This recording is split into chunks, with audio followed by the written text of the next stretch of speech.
Hi everyone, comic book reviewer here. This time reviewing on the Spongebob movie, Sponge on the Run.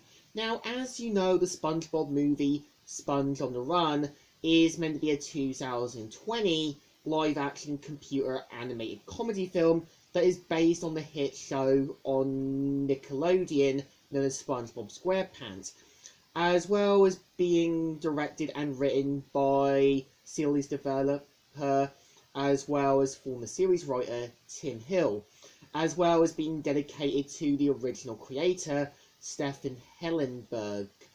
And the premise of the film is meant to feature SpongeBob and Patrick going on an all-epic journey to get back Gary after he gets taken away by Plankton to be given to King Poseidon. So we kind of see how SpongeBob and Patrick journey on an all-out quest to get back Gary. And I think for the most part the film does get right. It's showing how without SpongeBob, some of the characters feel lost or incomplete without him. We see how Plankton realizes that his victory with Mr. Krabs just feels meaningless. We also see how Mr. Krabs realizes without SpongeBob being his ace card, he's really got no one to make the patties and kind of shown to be affected by it. And for the most part, we do kind of see how SpongeBob and Patrick go on an all-epic quest movie. And I think they kind of repeat itself a little bit from the first film. And I know the film was also meant to be a backdoor pilot to the controversial series Camp Coral. I think the problem with Camp Coral as a series, it didn't really had to be made.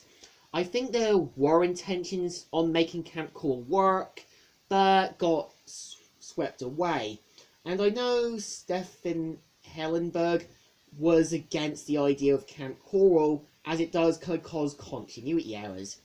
And I know for the most part I would say what the film gets right is when you've got the tumbleweed spirit known as Sage. He plays the role of being the mentor and helping SpongeBob and Patrick on their quest, and helping them to become more tougher and stronger, similar to Mindy in the 2004 SpongeBob series.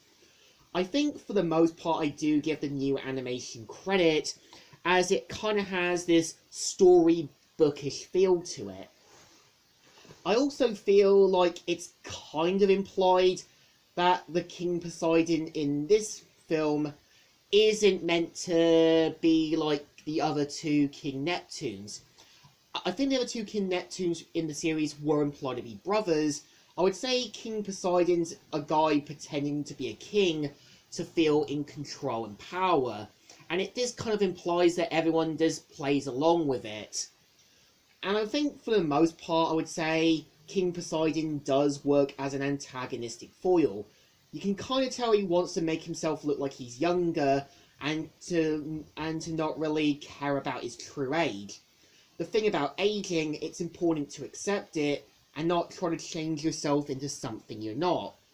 I would say the plot does copy a little bit too much from the SpongeBob episode, Have You Seen My Snail? I think if I was to make the SpongeBob movie, Sponge on the Run, I would have had it be a backdoor pilot to Camp Coral still. I would have still had it that as treated like a final to the SpongeBob TV show, and could have had it that SpongeBob and Patrick want to save their childhood camp, which also contains the snails, to not be destroyed and developed into a shopping mall by an evil businessman. It could have been a good idea to end SpongeBob there and move on to Camp Coral, with SpongeBob and Patrick deciding to take over Camp Coral and to help kind of keep the legacy going. I think for the most part I would say what I do like about Atlantic City. It kind of has this Las Vegas kind of over-top city with the kind of casinos, the buffets, the slot machines, and so on. And I think they really do get it right. I think Overview 4 as a third film, it does try to break away from the other two SpongeBob films despite copying the same formula. I think the reason why the 2004 worked, it was meant to be more like a final. I think Sponge on the Run had potential to be a final to the SpongeBob series, and then move on to Camp Coral with SpongeBob and Patrick running the summer camp. It would have been a better message about moving on and taking on a new legacy.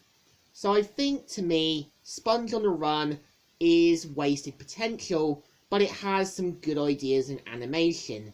So I think it deserves a thumbs up. Still good, and still alright. So, Comic Reviewer here, signing out.